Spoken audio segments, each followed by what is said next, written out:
मृत्यु के बाद का सफर। एक समय की बात है, एक छोटे से गांव में एक व्यक्ति रहता था जिसका नाम था रमेश। रमेश अपने जीवन के अंतिम पड़ाव पर था। उसके निधन के बाद, उसकी मौत के बाद उसकी आत्मा ने शरीर को त्याग दिया और एक नई यात्रा पर निकल पड़ी। रमेश की आत्मा ने पहले अंधेरे और ठंडे मार्ग को पार किया। उसे कुछ समझ नहीं आ रहा था कि वह कहां जा रहा है। तभी एक सुनहरी रोशनी दिखाई दी। उस रोशनी की ओर खींचा चला गया। जैसे ही वह रोशनी के करीब पहुंचा, उसने देखा कि एक विशाल दरवाजा है। उस दरवाजे के पास एक संत खड़ा है। संत ने मुस्कुराते हुए कहा, रमेश, तुम्हारा स्वागत है।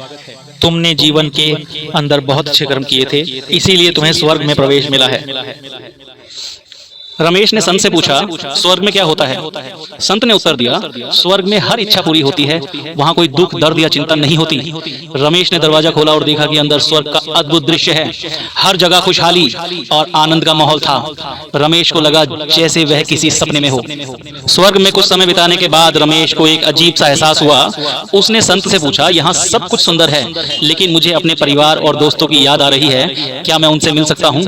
संत ने कहा, हाँ, तुम उनसे मिल सकते हो, लेकिन तुम्हें उनके सपनों में जाकर उनसे मिलना होगा।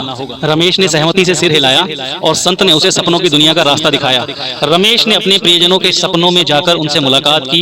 एक दिन रमेश ने देखा कि एक और आत्मा स्वर्ग में प्रवेश कर रही है। वह आत्मा कोई और नहीं बल्कि उसका पुराना दोस्त सुरेश था। सुरेश की आत्मा भी उसी रास्ते से आई थी जिस रास्ते से रमेश की आत्मा आई थी। सुरेश ने रमेश को देखते ही गले लगा लिया। दोनों ने पुराने समय की बातें की और खुशियां बांटी। कुछ दिनों बाद रमेश और सुरेश को स्वर्ग में एक विशेष समारोह में आमंत्रित किया गया। वहां उन्होंने देखा बहुत सी आत्माएं एकत्रित हैं। उस समारोह में एक महान संत ने कहा, आप सबको यहाँ बुलाया गया है क्योंकि आपको एक नई यात्रा पर भेजा गया है। यह यात्रा आपको जीवन और मृत्यु के चक्र से मुक्त करेगी। रमेश और सुरेश ने उस महान संत से पूछा, ये कैसी यात्रा होगी? संत ने उत्तर दिया, यह यात्रा आपको मोक्ष की ओर ले जाएगी। आप जन्म और मृत्यु के चक्र से मुक्त होकर शांति और आनंद की स्थिति में पहुंचेंगे।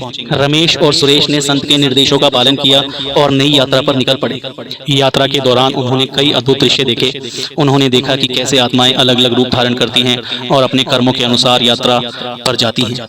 आखिरकार रमेश और सुरेश एक शांति और आनंद की स्थिति में पहुंच गए, जहां न कोई दुख था न कोई चिंता। रमेश ने महसूस किया कि ये यात्रा वास्तव में जीवन और मृत्यु के पार की यात्रा थी। उसने जाना मृत्यु अंत नहीं बल्कि एक नई शुरुआत है। इस कहानी का अंत एक महत्वपूर्ण संदेश के साथ होता है, जीवन और मृत्यु के चक्र को समझना और उससे मुक्त होना ही असली शांति और आनंद है। इस प्रकार रमेश और सुरेश ने अपनी आत्माओं को मुक्त किया और अनंत शांति की स्थिति में प्रवेश किया। इस यात्रा ने उन्हें सिखाया कि हर अंत एक नई शुरुआत होती है। इस कहानी को सुनकर हर श्रोता गहरे विचार में डूब गया। आखिरकार मृत्यु के बाद की यात्रा का रहस्य समझ में आ ही गया, जो कि जानना भी बहुत जरूरी है।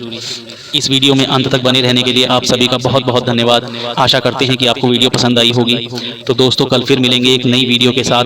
तब तक के लिए आप सभी का बहुत बहुत धन्यवाद।